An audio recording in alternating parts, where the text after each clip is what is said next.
You're listening to the Chris Carlisle Show, hosted by me, Chris Carlisle.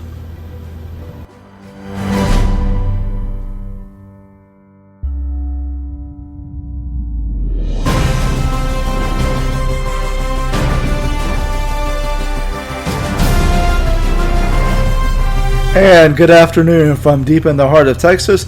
It is me, Chris Carlisle, and thank you for listening. I have posted this live stream on my Facebook page so some of my Facebook friends can hear it.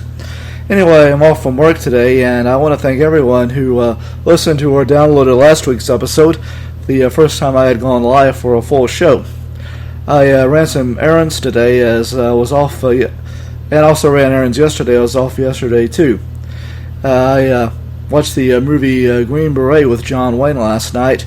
Oh, and I also had to get gas yesterday, and the regular at the station that I got it at was at $4.65. Oh boy, that's usually the price for a premium. Now, coming up, a look back at what happened in history over the past few years on the past few days.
By the way, I did run errands today. I went to dry my clothes. My dryer is out of commission right now.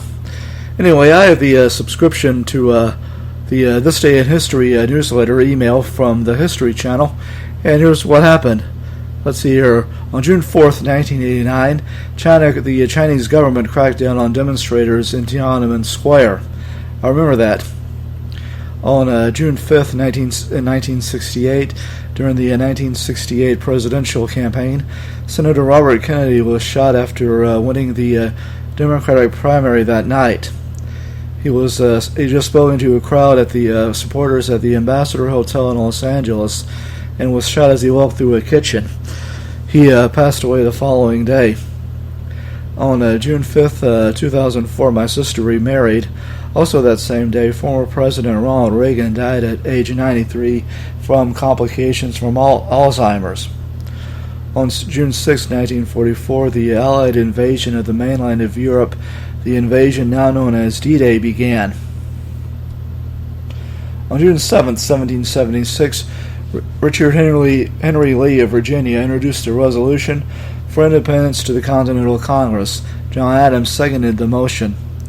On June 7, 1979, the Texas legislature passed a bill making Juneteenth an official state holiday. On June 7, 1939, King George VI of the United Kingdom, the current Queen Elizabeth II's father, became the first British monarch to visit the United States, as they were hosted by President and Mrs. Roosevelt. On June 7, 1942, the Battle of Midway ended. I saw the movie about that a few years ago. And today in history, on June 8, 1968, James Earl Ray was arrested in London and charged in the assassination of U.S. civil rights leader Dr. Martin Luther King, Jr. On June 8, 1949, the book 1984 by George Orwell was published. The real 1984 didn't live up to the hype. Speaking of the real 1984, on that date in that year, the original Ghostbusters movie was released. I saw it many times on TV, but I didn't actually see it in a theater until the 30th anniversary when the theater where I live re-released it. Also, on this day in 1966, the country's two top professional football leagues, the American Football League and the National Football League, announced an agreement to merge after the 1969 season. And the first AFL-NFL World Championship game, now known as Super Bowl I, was played in January of 1967. And on June 8th, and on this day in 1968, Senator Robert Kennedy was buried next to his brother, the late president, in Arlington National Cemetery. Coming up, a look at today's horoscopes.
Here's a look at today's horoscopes that were published in the Temple Daily Telegram.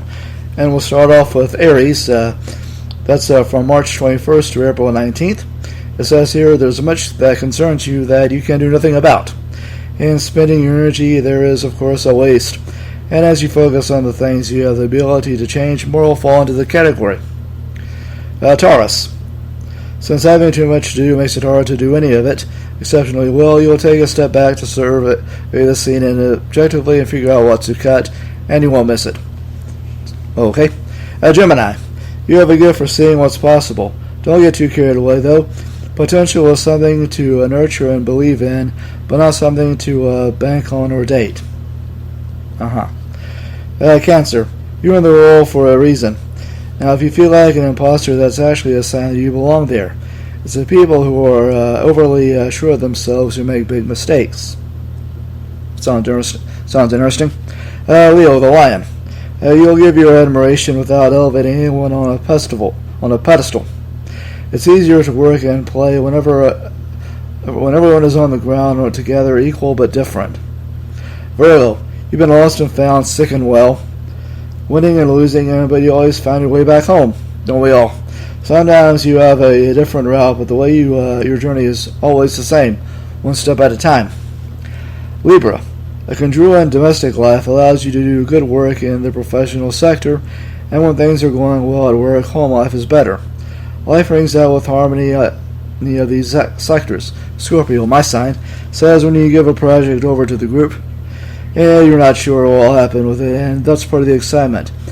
You work alone for predictable results. You work with others to achieve exponential results.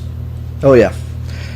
Sagittarius, you're sensitive to people's emotional states, though you don't take them on as your own. You remember the engenders trust because people feel safe around you. You don't know an honest version of them. Capricorn, you'll be impressed by how others remember details from your shared history. As for your own stories of the past, you may reconsider certain aspects as you discover something in the retelling. Aquarius, just because you can fit yourself into a situation doesn't mean you belong there. Consider how you really feel around certain people. The best fit feels like hope, curiosity, and excitement. And Pisces, you express yourself so eloquently that people want you to represent them. Lucky moves, put a word in for a friend, make a pitch, tell a story, give a toast, or have a heart-to-heart talk. So much for that. Now here's a story I found in the book Read, Laugh, Repeat, 100 Laugh Out Loud Stories as part of the Chicken Soup of the Soul book series by Amy Newmark. And this story is called A Twin Bath. The writer's name is Shannon McCarty. It starts off, my son had screamed his way through 6 months of life when I declared to my husband we need to have our second child now. He thought I was crazy, but I explained that having two babies close together would surely help our situation because the two children would entertain each other. Therefore, there would be less screaming. Less screaming was our immediate goal, so we went forth with the plan. Says here, I got pregnant immediately, and as life would have it, twin girls were on the way. Says my 14-month-old son was still screaming when they arrived. We knew there were hours because the girls screamed just as much as their son did. They screamed at each other. They screamed at their new brother, and they screamed at us.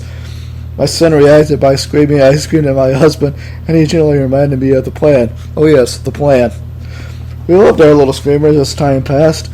The screaming did subside, and they did entertain each other. They entertained each other so much, though, they were not ever interested in my words, especially when they were used to try to put a stop to any of their entertainment.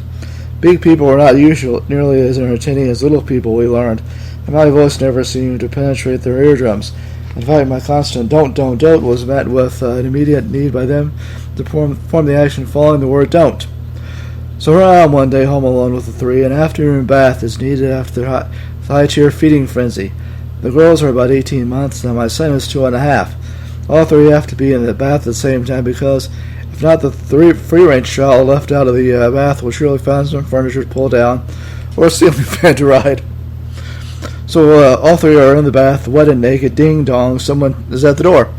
I run the feet from the bathroom to the door, grabbed the package from the UPS man, and turned to slam the door. However, one of the naked, sudsy little people scampers by my leg, running full speed into the front yard. It's the boy ran to grab him, yelling, "Don't you run out there!"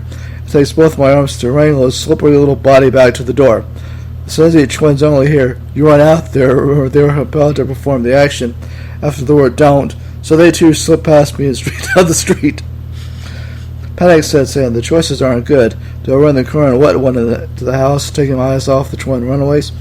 I can't lock the door because I'll let myself out, but if I don't lock it, the initial escapee will reopen the door. I go with plan B. Run after the twins, carrying offender number one in my arms. We're 10 houses down the street now, and they are still running, screaming their little naked heads off. I'm running after them, yelling, "Don't, don't," carrying my son like a foamy kicking football under one arm. I catch up to them. Their twin mind reading goes into action, and they immediately sprint to opposite directions. "Where's everyone? I help, please! Someone come out of your house and help!" Do you see two streaking twins running by your windows, followed by a crazed wild mom carrying a naked football? One girl makes a dash for the street, and I decide to go for that one. I'll tackle her, but wet body squirts from my gasp. I do a gently style karate move and pin her between my legs, still holding the squirming boy. I feel a futile don't at the last free child, and she mocks me running figure eights in a nearby yard. Then, for some strange reason, the free twin stops running and screaming. A puzzled look takes over her face. All of a sudden, she is contemplative.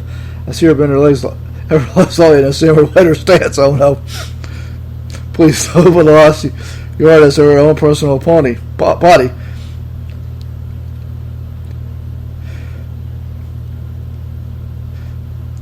The same yard that Stella, the owner, proudly prunes and preens every weekend. Right as this is happening, help arrives in the form of Stella, emerging from her front door.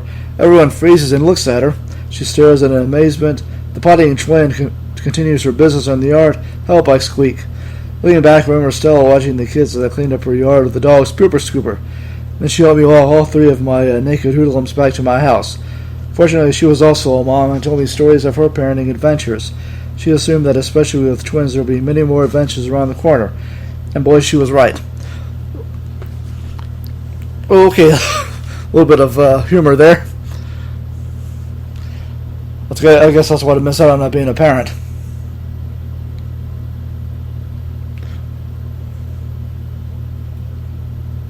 Anyway, let's see here.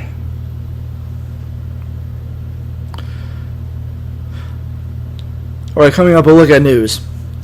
Anyway, I hope you are enjoying this live stream. Now, I'd like to tell you about a new podcast I'm going to be starting called Timeline. I'll now look at days leading up to events in history.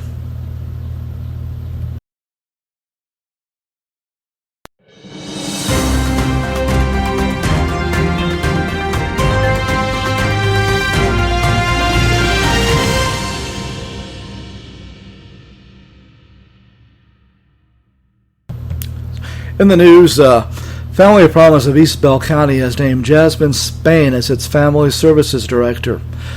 There was joy and sadness intertwining D-Day commemorations in Normandy with the several dozen of the surviving D-Day veterans, all of them who are now in their 90s, as they set foot on the sands that claimed many of their colleagues, and they are thankful for the gratitude and friendliness of the French people who, when they landed there on June 6, 1944.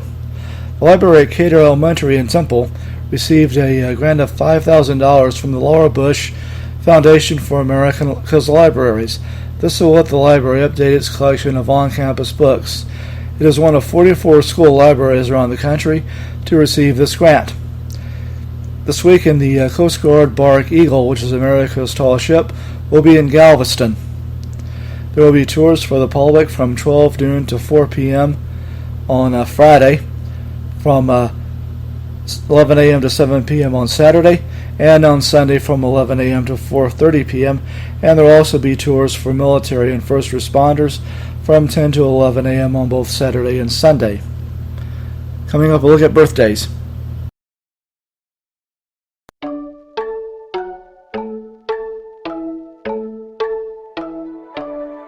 Happy birthday to you. Happy birthday to you. Happy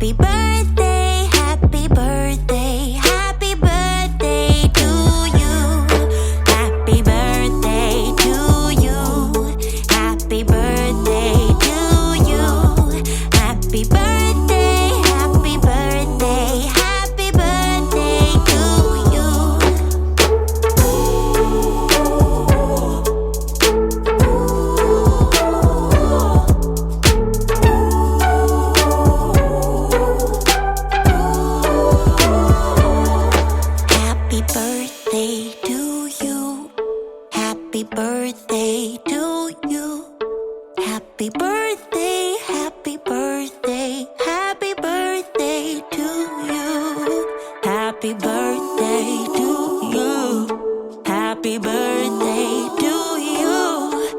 Happy birthday, happy birthday, happy birthday to you. Happy birthday to you. Happy birthday to you. Happy birthday, happy birthday, happy birthday to you. Happy birthday to you. Happy birthday to you. Happy birthday, happy birthday, happy birthday to you.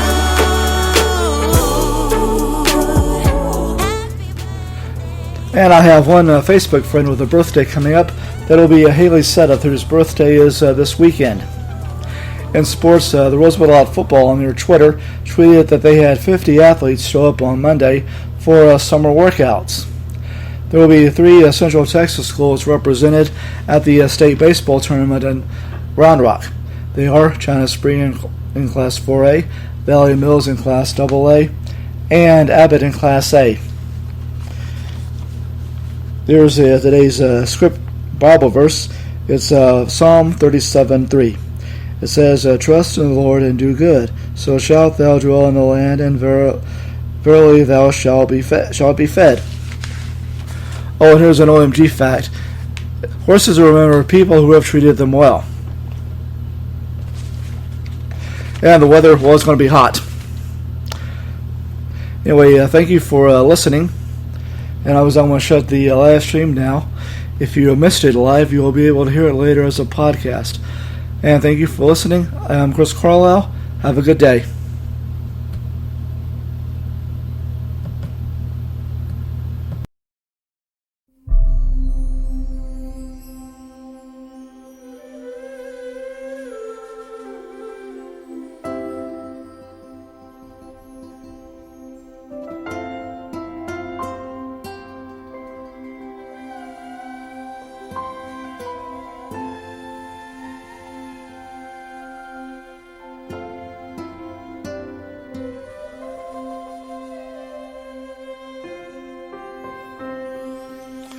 Hi, I'm Chris, and thank you for listening to my podcast, The Chris Carlisle Show. The Chris Carlisle Show is available on Spreaker. Please leave a like and a review, and also a follow. It's also available on Spotify, Google Podcasts, iHeart, Podchaser, and Podcast Addict. And now, ladies and gentlemen, our national anthem.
God bless America. Thank you for listening.